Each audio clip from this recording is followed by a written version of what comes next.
우리에게 주시는 하나님의 말씀은 구약성경 창세기 45장 1절에서 5절까지 말씀입니다. 제가 가지고 있는 성경은 구약성경 72페이지입니다. 주신 말씀 창세기 45장 1절에서 5절까지의 말씀을 함께 교독하시겠습니다. 1절 제가 먼저 보겠습니다. 요셉이 시종하는 자들 앞에서 그 정을 억제하지 못하여 소리질러 모든 사람을 자기에게서 물러가라 하고 그 형제들에게 자기를 알리니 그때에 그와 함께한 다른 사람이 없었더라. 요셉이 큰 소리로 우니 애굽 사람에게 들리며 바로의 궁중에 들리더라. 요셉이 그 형들에게 이르되 나는 요셉이라. 내 아버지께서 아직 살아 계시니이까. 형들이 그 앞에서 놀라서 대답하지 못하더라. 요셉이 형들에게 이르되 내게로 가까이 오소서. 그들이 가까이 가니 이르되 나는 당신들의 아우 요셉이니 당신들이 애굽에 판 자라. 함께 읽겠습니다. 당신들이 나를 이곳에 팔았다고 해서 근심하지 마소서. 한탄하지 마소서.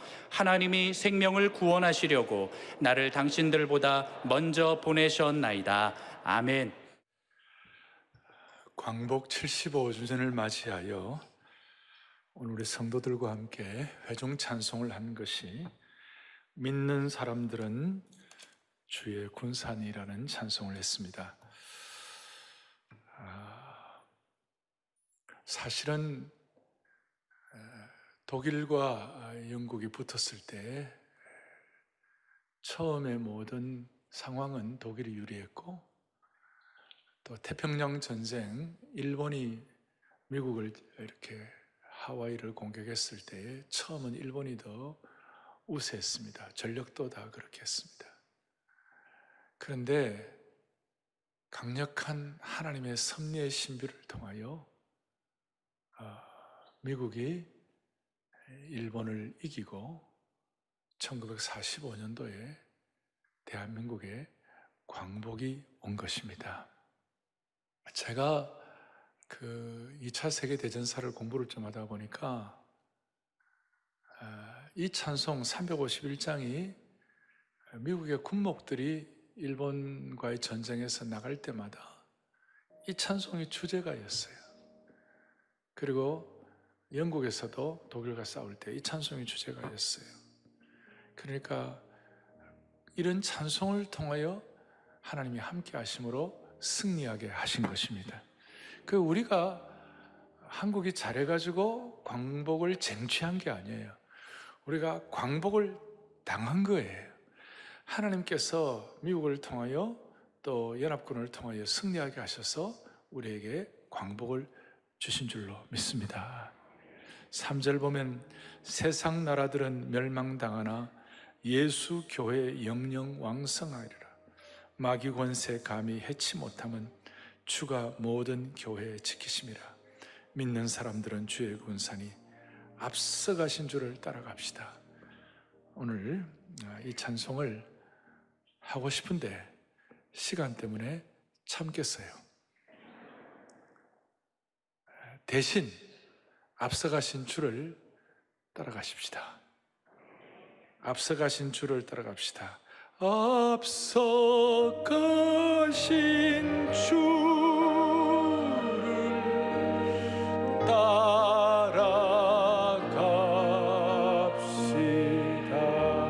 다시 한번 앞서가신 주를 앞서가신 주를 따라갑시다.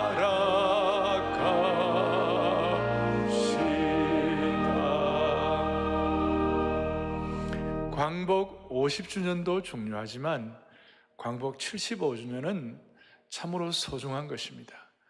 이 75주년에 우리가 인간이 갖는 생각, 인간이 해석하는 그런 역사가 아니라 하나님의 섭리의 신비와 하나님의 시각에 대해서 눈을 열면 그것은 가치가 있을 것입니다. 저는 지금까지 사역을 해오면서 제가 느끼는 거 하나는, 우리가 나이가 들든 적든 상관없이, 우리가 어떤 환경이든지 상관이 없이 우리 그리스도인들은 하나님의 섭리의 신비에 대한 여러분과 저의 개인적인 신앙 고백을 할 수가 있고, 하나님의 섭리의 신비에 대한 신학적 토대가, 신학적 뿌리가 견고하면 하나님은 그 인생을 반드시 붙잡아 주시는 것이에요. 그렇다면 하나님의 섭리가 무엇이에요? 하나님의 섭리에 대해서 제가 좀 쉽게 말하면, 하나님의 섭리는 우리를 향한 하나님의 계획이에요. 여러분과 저를 향한 하나님의 계획이에요. 조금 더 깊이 들어가면, 우리 인간의 필요를 공급하시고 인간 역사를 주관하시고 통제하시는 하나님의 질서와 은혜인 줄로 믿습니다. 그러니까 하나님의 질서와 은혜라는 말은 무슨 말인가 하면, 여러분과 저를 향한 하나님의 계획인데, 이것은 우리의 시각이 아니라, 인간의 시각이 아니라 하나님의 시각으로 바라봐야 하나님의 섭리에 눈이 열린다는 것이에요. 제가 그토록 강조해 오던, 역사에는 하선이 있고 역사에는 상선이 있어요. 역사의 은혜의 구름 위에 상선이 있고 역사의 은혜의 구름 밑에 하선이 있어요. 역사의 구름 위에 상선은 하나님의 시각으로 역사를 바라보는 것이에요. 그리고 역사의 하선은 인간의 시각, 육신의 시각으로 역사를 판별하는 것이에요. 그러니까 역사의 상선, 하나님의 시각은 소위 신본주의 시각이고, 역사의 하선은 인본주의 시각이에요.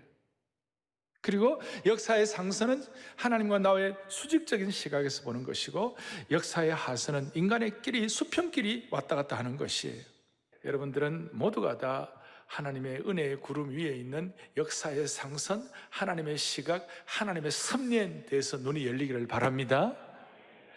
그걸 위해서 오늘 하나님께서 우리에게 요셉이라는 인물 한 분을 통하여, 우리를 통하여 지나치게 고착화되어 있는 우리의 시각을 좀 조정을 해 주셨으면 좋겠어요. 왜냐하면 제가 이 섭리에 대한 신비를 말씀하는 이유는 뭐냐면, 한국 분들은 한번 시각이 한번 외국도 마찬가지지만 시각이 한번 고착되고 한번 고정되면 잘 안 변해요. 역사에 대한 해석, 정치 상황에 대한 어떤 안목, 경제 이슈에 대해서 좌우진영의 상황을 보면 상상이 안 될 정도로 서로 대척점에 있는 것이에요. 남북 문제는 말할 것도 없어요. 이걸 우리가 이런 어떤 강고한 대척점에 있는 이것들을 오늘 요셉을 통하여 하나님께서 우리 모두에게 사람의 시각이 아니라 하나님의 시각으로 섭리의 신비에 대해서 눈이 열릴 수 있도록 은혜 주시기를 바랍니다. 자, 요셉을 오늘 45장에 읽었습니다. 오늘 형들 만나는 사건인데, 이 앞에 배경을 제가 좀 설명을 드리겠어요. 잘 아시는 대로 요셉은 야곱이 그렇게도 사랑했던 아내 레이첼, 라헬의 늦둥이 아들로 태어났어요. 성경에 보니까 모세가 창세기에서 기록하기를 요셉을 야곱이 노년에 얻었다 그랬어요. 그래서 계산을 해보니까 야곱이 몇 살에 요셉을 얻었냐면요, 91살쯤 돼서 얻었어요. 91살쯤 돼갖고 어릴 때부터 아버지 사랑을 독차지했고, 11번째 아들임에도 상속자, 장남을 의미하는 채색 옷을 입었고 그 집안의 왕자처럼 살았어요. 아버지가 그렇게 편애하니까 형들에게 큰 미움을 받았죠. 하루는 형들이 있는 곳에 아버지 심부름 갔다가 형들이 요셉을 붙잡아가지고 구덩이에 던져버리고 애굽에 팔아버렸어요. 애굽에 팔려가가지고 죽도록 종살이하고, 종살이했던 보디발의 아내 때문에 억울하게 누명을 쓰고 감옥에 죄수로 갇혀서 인생의 밑바닥까지 경험했어요. 근데 하나님께서 함께 하셔가지고 감옥에서, 여러분, 떡 맡은 관원이에요, 술 맡은 관원이에요? 요셉 도와준 사람? 지금도 헷갈리죠. 떡 맡은 관원이 도와줬는지 술 맡은 관원인지 어렵게 생각하지 말고 술술 풀렸다 그래가지고 술 맡은 관원이, 술 맡은 관원이 도움을 통하여 바로에게 꿈을 해석해주고 또 대안까지 제시해서 하루아침에 1인 지하 만인 지상 애굽의 총리 대신이 총리가 되었습니다. 자, 이거는 우리가 일반 겉으로 드러나는 인간적 해석이에요. 인간적 해석. 근데 하나님의 섭리의 해석을 해보자고요.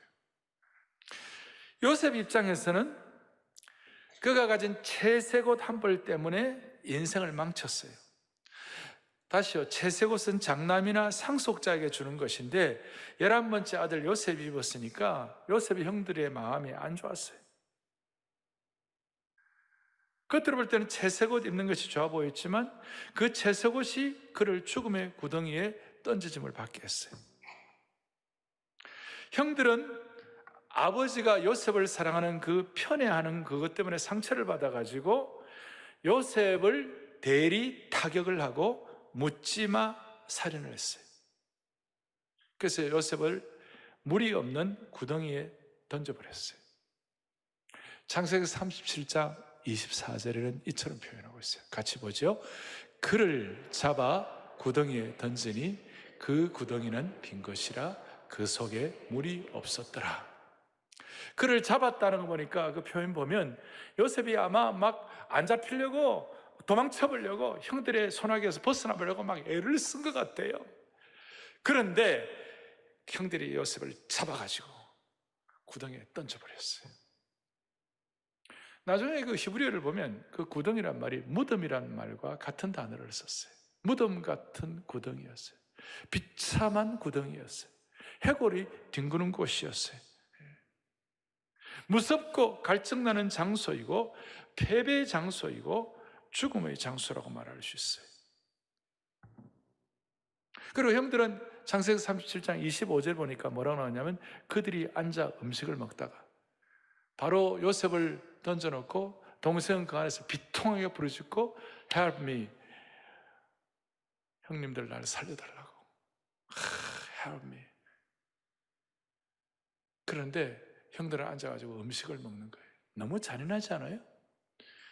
비통하게 처절하게 부르짖고 있는데 형들은 음식 먹고 있는 거예요. 이 잔인한 상황이에요. 요셉의 입장에서는 미칠 것 같이 억울한 상황이에요. 그런데 하나님의 역사의 상선, 하나님의 시각,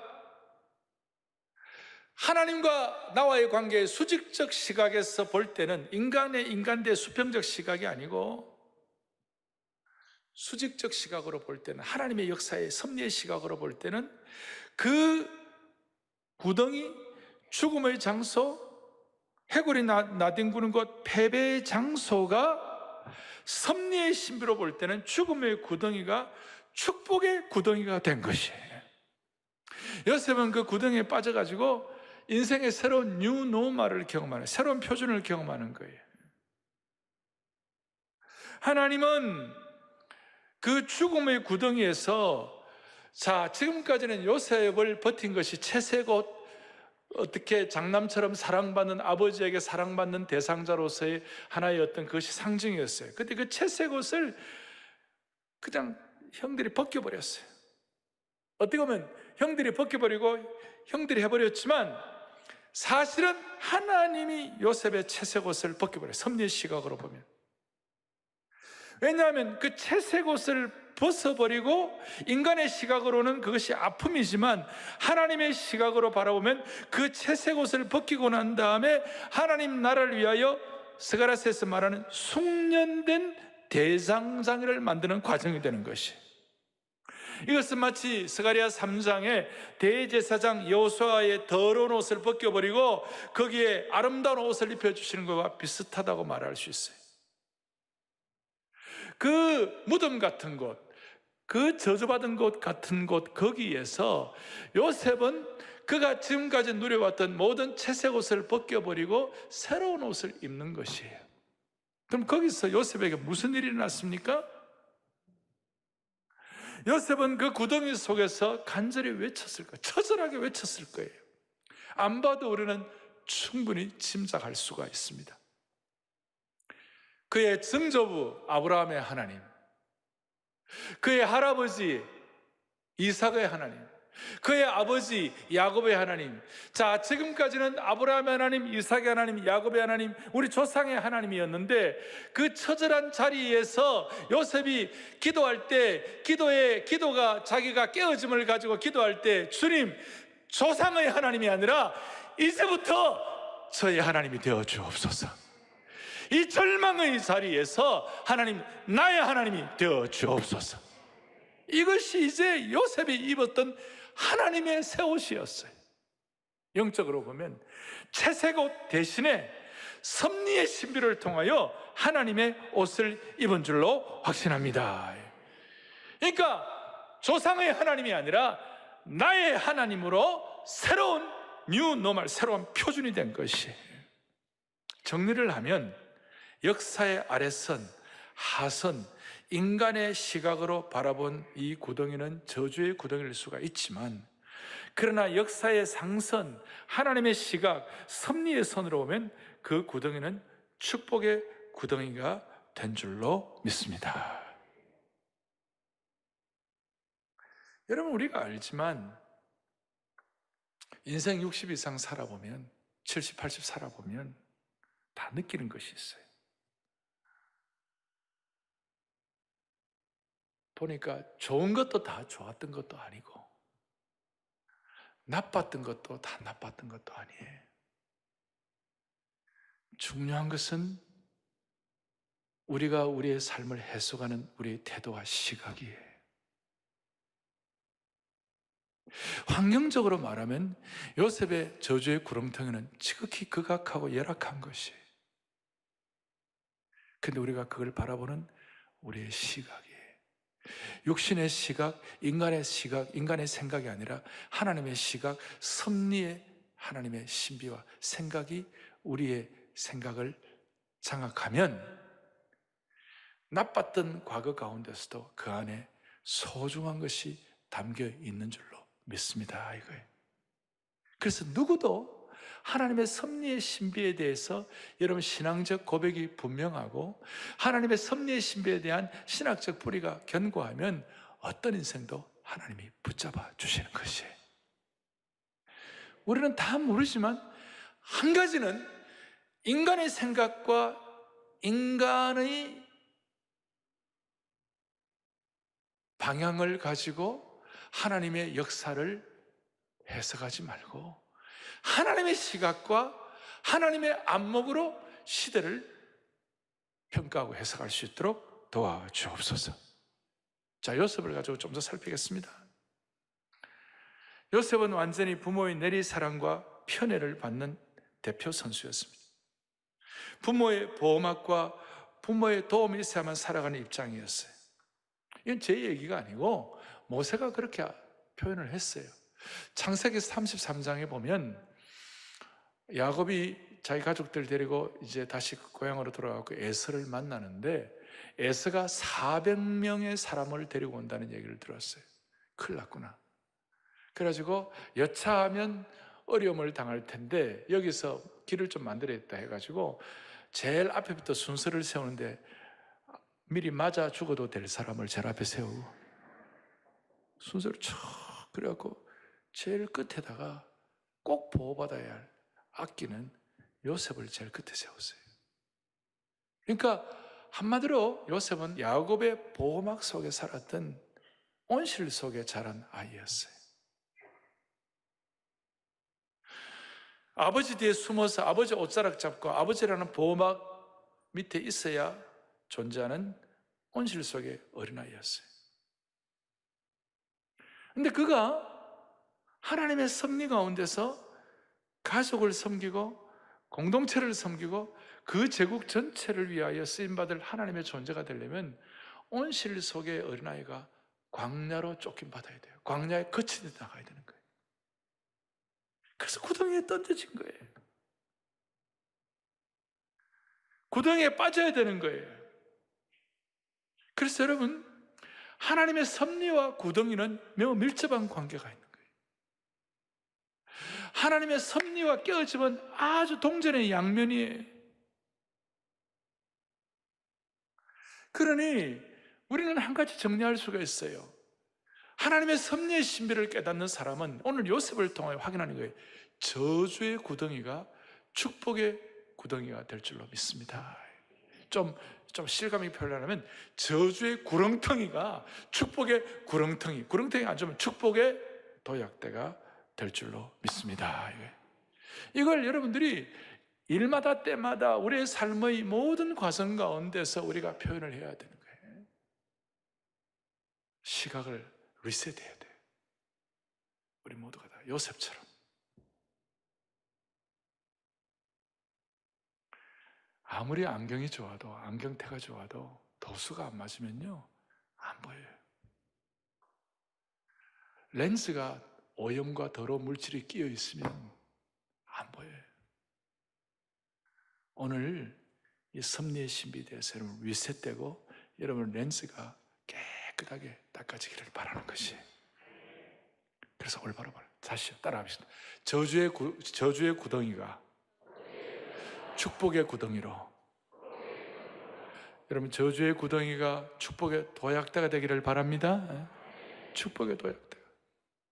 그리고 해서 두 가지를 적용을 해야 돼요. 하나는 우리의 인격의 용량이 커져야 돼요.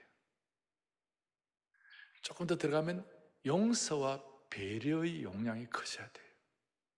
그러면 우리들 때문에 우리 주위가 하나님의 섭리의 신비의 역사로 막 변화되는 것이 놀라운. 오늘 45장 1절에 보면 이렇게 나옵니다. 요셉이 시종하는 자들 앞에서 그 정을 억제하지 못하여 소리질러 모든 사람을 자기에게서 물러가라 하고 그 형제들에게 자기를 알리니 그때 그와 함께한 다른 사람이 없었더라.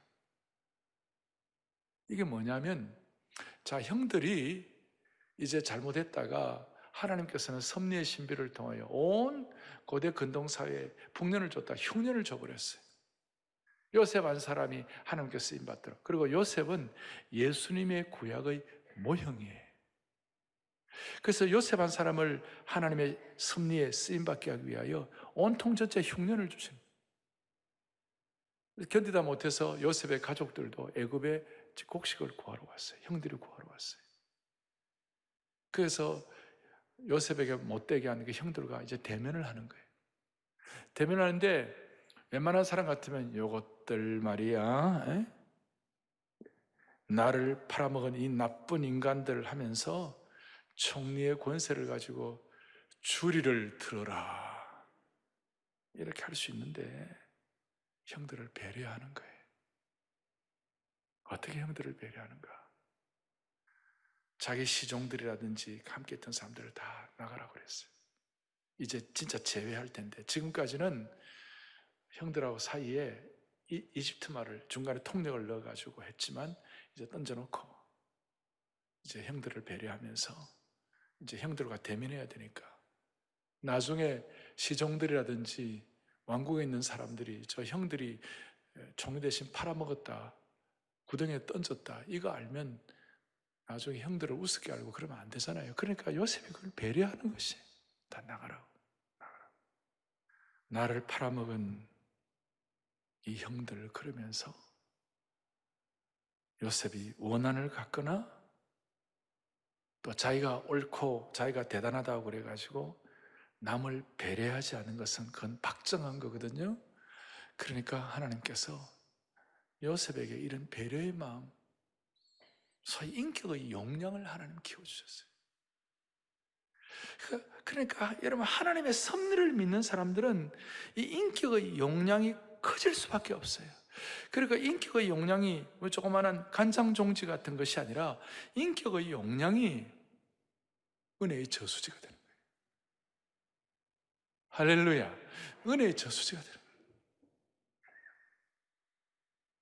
은혜의 저수지가 될 때마다 무슨 일이 벌어지는가? 그가 가는 곳마다 하나님의 섭리의 신비가 나타나는 거예요. 그가 가는 곳마다 요셉 때문에 복을 받는 것이에요. 그러니까 저주의 상황이 축복의 상황이 되게 하게 하시고, 인격의 용량이 커진 사람이 가는 곳마다 복덩이가 되게 하시는 거예요. 39장 5절 보겠습니다. 같이 보죠. 여호와께서 요셉을 위하여 그 애굽 사람의 집에 복을 내리심으로 여호와의 복이 그의 집과 밭에 있는 모든 소유에. 아멘. 보디발의 집이 복을 받는 거예요.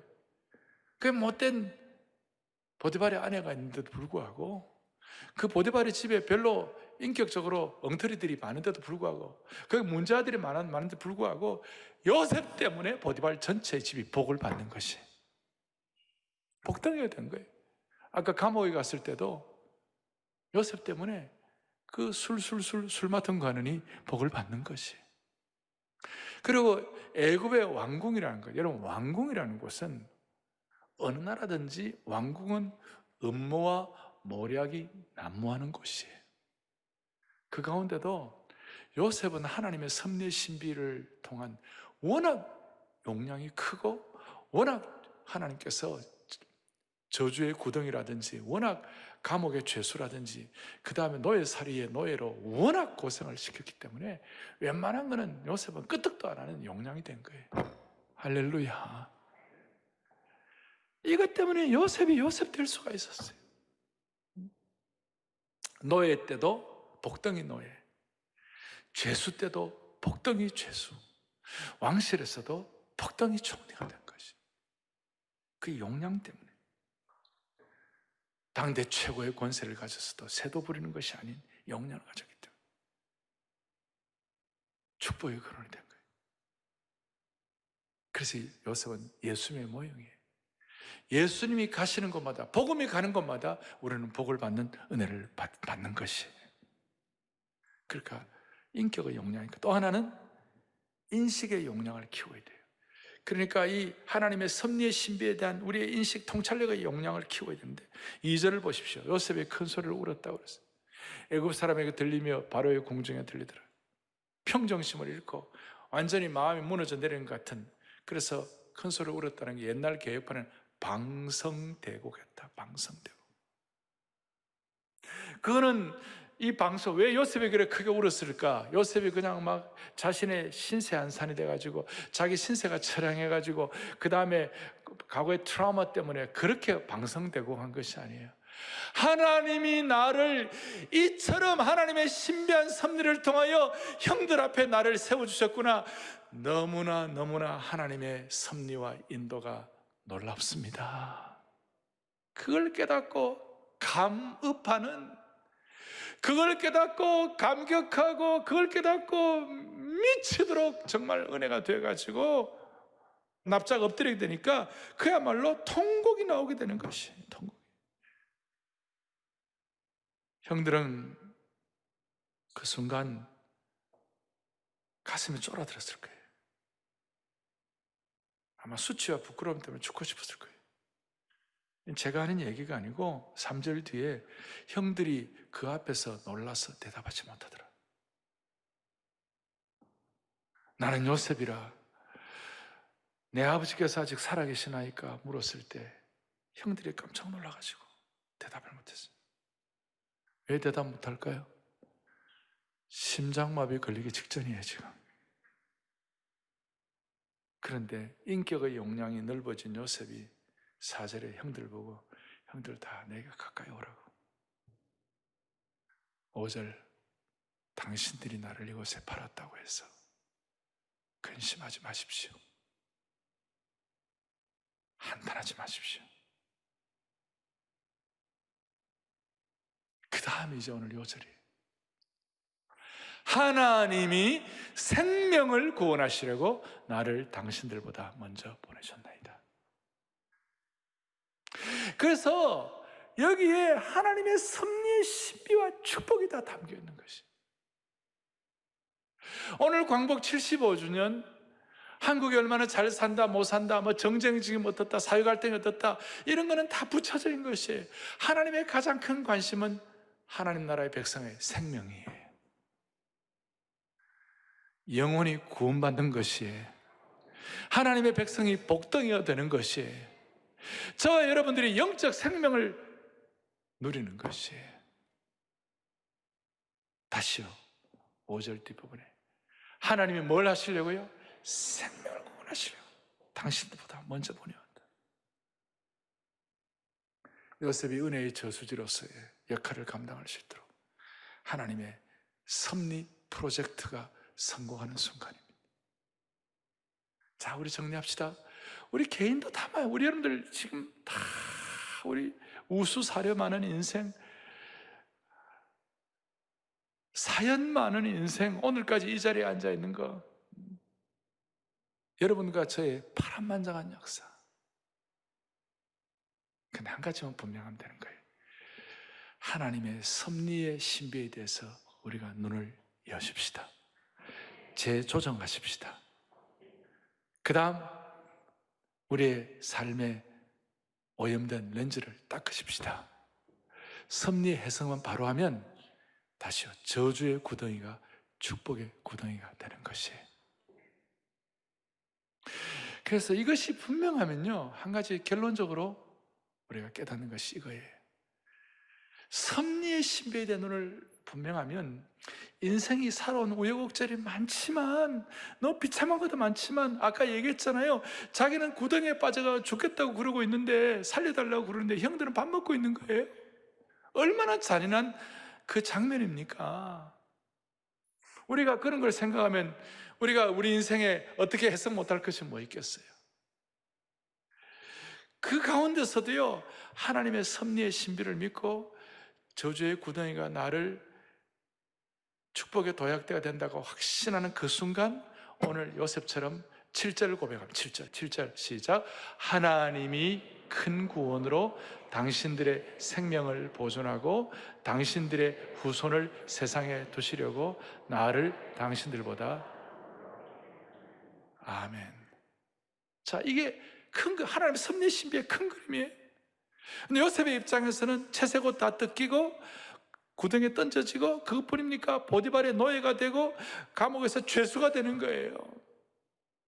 그런데 그것이 섭리의 신비로, 인간의 역사의 시각, 섭리의 신비로는 여러분들과 주위의 생명을 보존하고 복덩이가 되려고, 다음 세대를 키우려고 이 자리에 보내신 줄 믿습니다. 이것은 여러분 개인도 그렇고 우리 앞으로 사랑 글로벌 아카데미도 그렇고 사랑의 제자 훈련 사역도 다 동일한 거예요. 그래서 8절 그런즉 나를 이리로 보내시는 당신들이 아니고 뭐예요? 하나님이시라. 제가 주 초에 또 지난 2주간 동안 인간적으로는 제가 열받는 일이 좀 있었어요. 설명 안 할 거예요. 말 안 할 거예요. 그 고통과 아픔을 얘기 안 할 거예요. 그런데 이 말씀을 준비하면서 해결을 다 봤어요. 해결을 다 받았어요. 그리고 제가 깨달은 진리가 이거예요. 나를 망하게 할 거는 나밖에 없다. 나를 망하게 할 거는 나밖에 없다. 환경도 아니다. 저주의 구덩이도 아니다. 노예살이도 아니다. 죄수도 아니다. 어떤 환경도 나를 망하게 할 수 없다. 나를 망하게 할 것은 나밖에 없다. 그렇기 때문에 내가 섭리의 신비에 분명히 눈을 열고 하나님의 시각 딱 갖고 있으면 이웃들의 생명을 구원하는 축복의 복덩이가 되는 것이, 복덩이 되는 것이. 그래서 이 말씀을 준비하면서 하다가 기도를 하는데 갑자기 눈물이 쭉 흐르는 거예요. 환경을 보면 지금 남북 문제가 심각하고 우리 정쟁으로 대척점이 심각하고 모든 어려움들이 있지만, 그러나 이것조차도 하나님 우리를 사용하셔가지고 섭리의 신비를 주실 줄 믿습니다. 이렇게 생각하니까 은혜의 눈물이 쭉 흐르는 거예요. 사랑하는 교우들이여, 하나님의 섭리와 주권을 인정하고 나를 무너뜨릴 사람은 나밖에 없다고 생각하고 영적인 성찰이 저와 여러분들에게 있기를 간절히 바랍니다. 결론, 창세기 50장 20절 5020 비전, 요셉의 섭리의 시각에 눈이 열려가지고 통찰력 있는 신앙 고백이요 외침입니다. 다 같이 보겠습니다.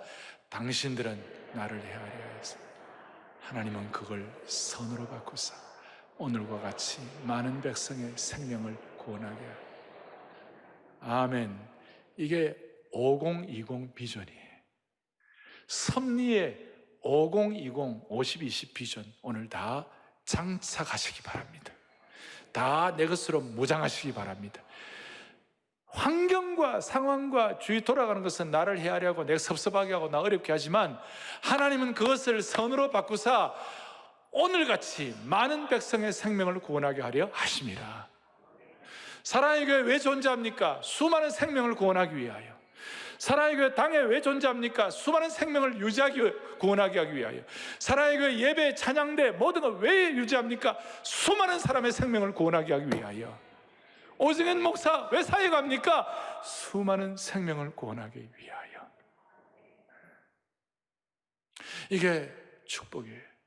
그래서 이게 요셉이 어떻게 보면 요셉이 그 시대를 축도하는 거예요. 그 시대를 축복하는 기도를 하는 것이에요.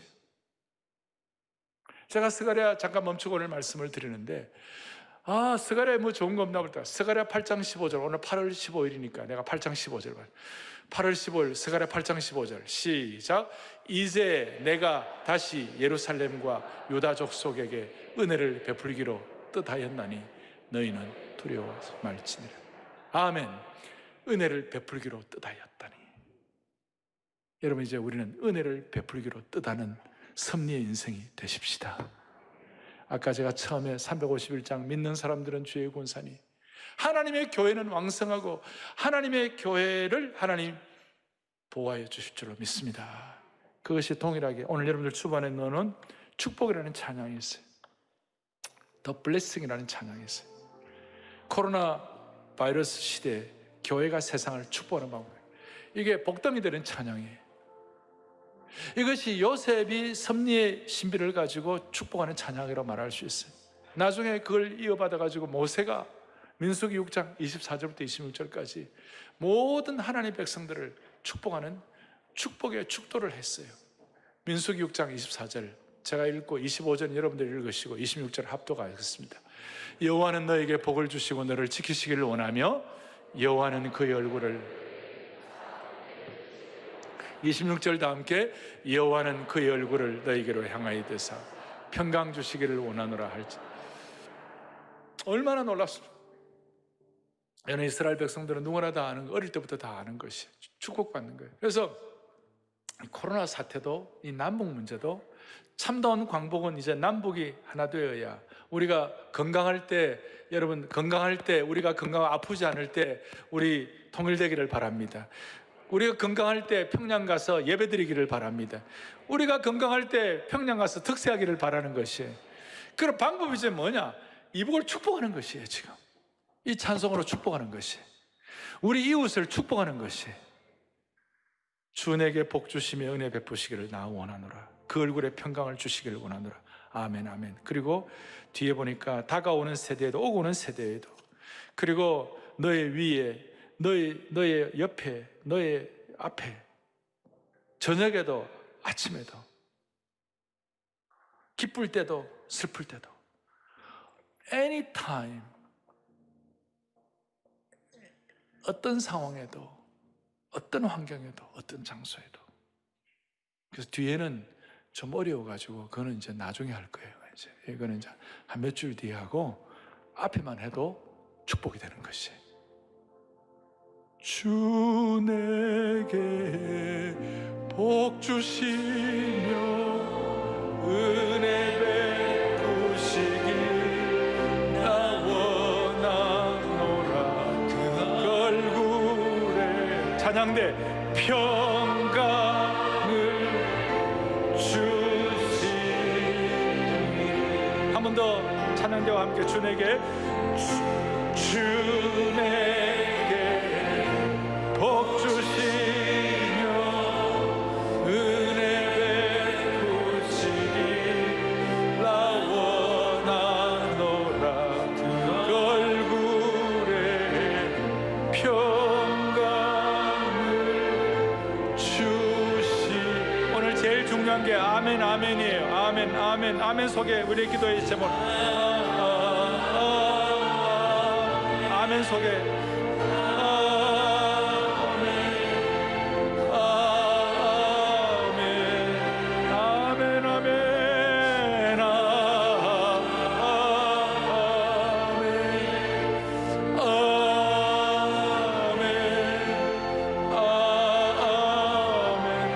속에 기도의 제목을 다 얹어 놓으세요.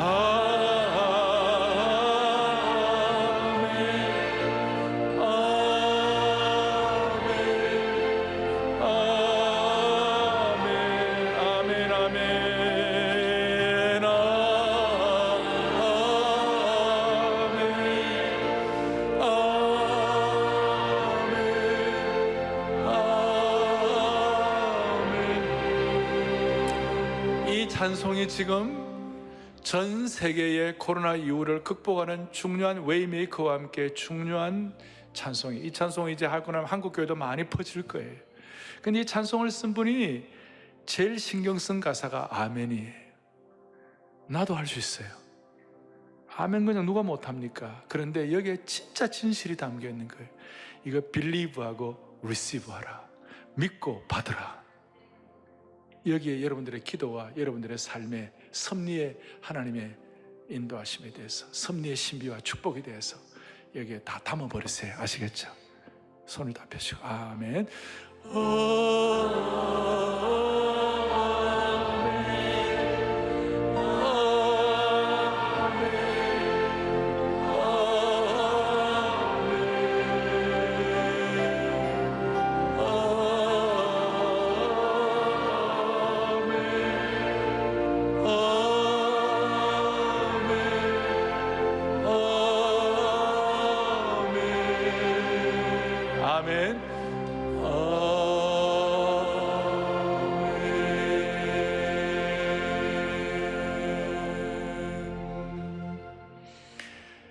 모든 성도들 섭리의 시각에 눈이 열려서 21세기의 요셉처럼 인생의 저주의 구덩이, 노예살이 같은 고통, 죄수처럼 밑바닥까지 내려간 상황을 축복의 도약대로 만들어주시기를 주님의 이름으로 간절히 축복합니다.